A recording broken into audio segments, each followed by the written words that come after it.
Napansin nyo mga tol na sobrang selan ng delivery ko na ito. Ito yung pinick up ko sa Novaliches, das dinala ko to sa Marikina. So ito yung halos mag-iisang oras na ako mahigit nito, hindi pa ako binabayaran at nagtuturoan itong binilhan at yung papadalhan nitong item na to. Nakita nyo naman kung gaano namin to chinek.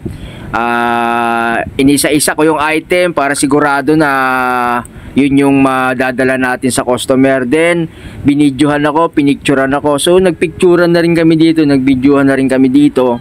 Mapapansin nyo na talagang sobrang selan. So iningatan ko naman to mga tol at nakarating naman to ng maayos dun sa customer. Ang problema lang natin talaga, ang tagal nilang magbayad.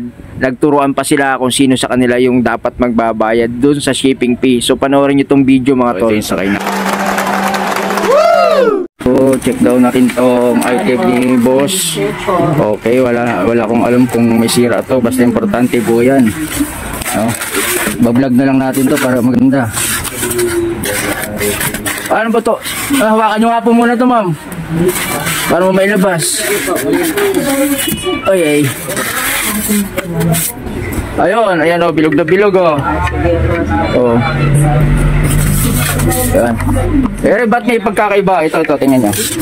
Ano pa itong bukol na to? Wala na, styro pala yun. Ano pangalan pa sa ganitong Dropline glass po yan. Dropline. Frosted glass. Hindi kaya pag gumanon-ganon yung motor ko, basag naman. Kasi naka-styro. Okay. Tapos may extra siyang Ano pa ito? Bumbilya po, sir.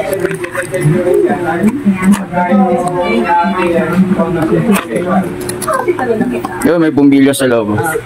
Magkano inabot isa nito, ma'am? 1.7. 1.7. Nagbibenta kayo online? Pwede malaman page nyo, ma'am? Luxong Company.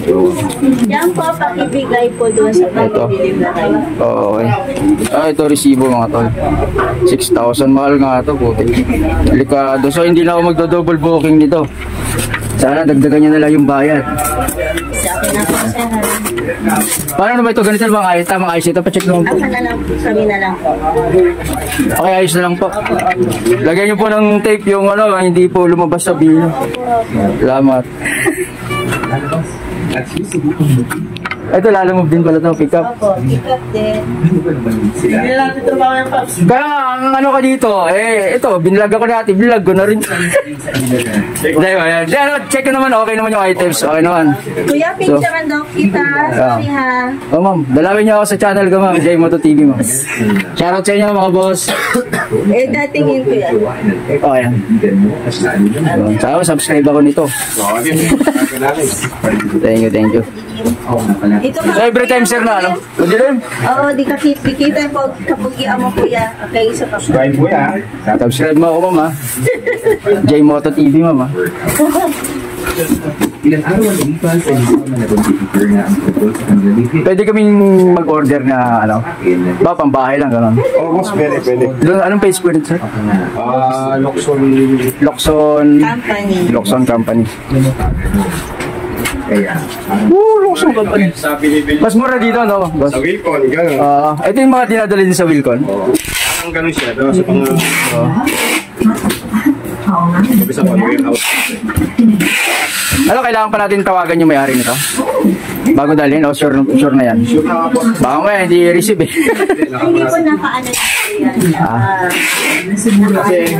Kasi tinatawagan ko siya ngayon, hindi niya nirin tinatawag ko Ibang port kasi. Yung ibang bibili nito. Pagka kahit nabaksak nila, sabihin dito sa warehouse ang so mamaya pagdating ko doon, papabuksan ko rin sa kanya. Para double check na rin, Kahit hindi na, basta bayaran niya ako. Naka naman yun may video naman siya rito. Nasa inyo na po yung resibo po. Hindi, nasa loob, ma'am. Sign na lang po. So may pipirman pa tayo. Saan banda, ma'am? Dito po, sir. May date din. Apo. Date for 23. Anong oras pa ito? 5 po. Lumabas. Sakay natin ngayon. Sobrang selan daw nitong ilaw. So ingatan lang natin to na makarating doon sa Marikina. Okay. Yan, nakalock naman ng maayos. Siguro safety naman yan. Wag lang tayo masisemplang.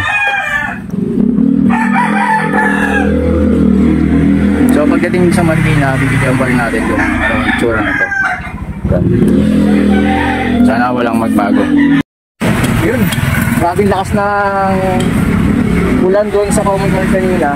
Binalot na natin ng plastic kung masela natin delivery. Tapos tayo, nagkapote.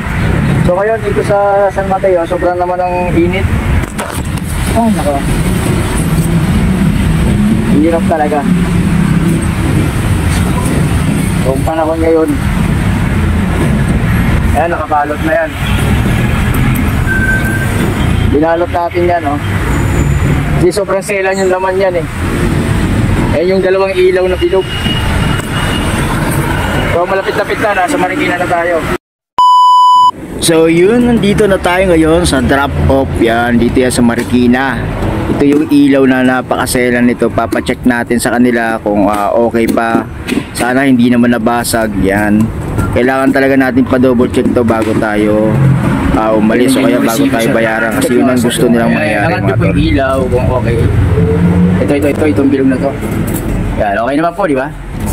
Alright, o yung isa pa po, buksan natin. Windling ba to? Nasa ilalim po yung resibo.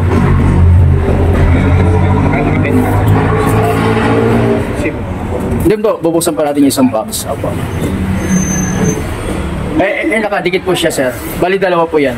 Ano ulit, yan. Maselan daw to kasi takot na takot yung pinagkuhanan niya.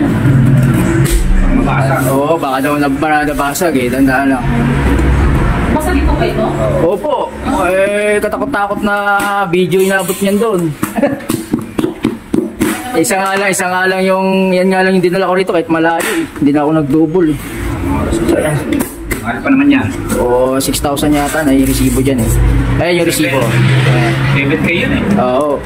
Tapos may mga kasamang ano rin yan, yung bumbilya. Hindi talaga siya kinuha na siya. Opo, yung ano talaga yung, ano siya eh, parang pagawaan talaga yung doon nilarapak.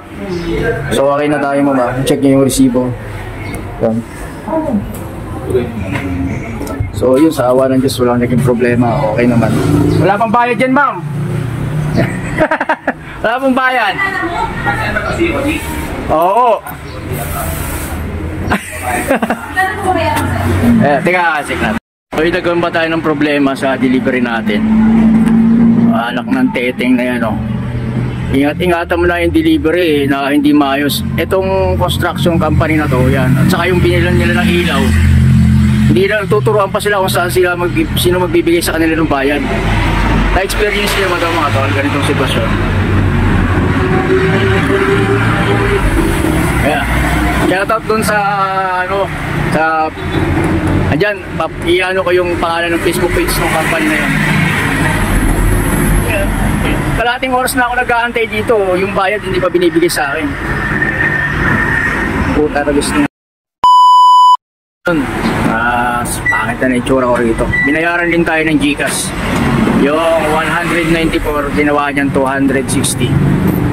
Pambalubag loob. Pero yung oras na tinambay ko rito, mag-isang oras na ako rito. Shoutout sa inyo, yung mga ganyan mag-book. Pag sinabi niyong cash naman, huwag niyo namang ililipat niya kung ano. Ko, wala pa kayong tiwala sa mga rider. Kala nyo hindi di-deliver yung item sa inyo, kailangan pag dumating saka pababayaran. Nakatiwangwang naman yung mga pangalan namin niya sa apps. Magreklamo kayo sa Lalamove kung may problema kayo. Diba? Ayun. Shoutout sa inyo lahat yan.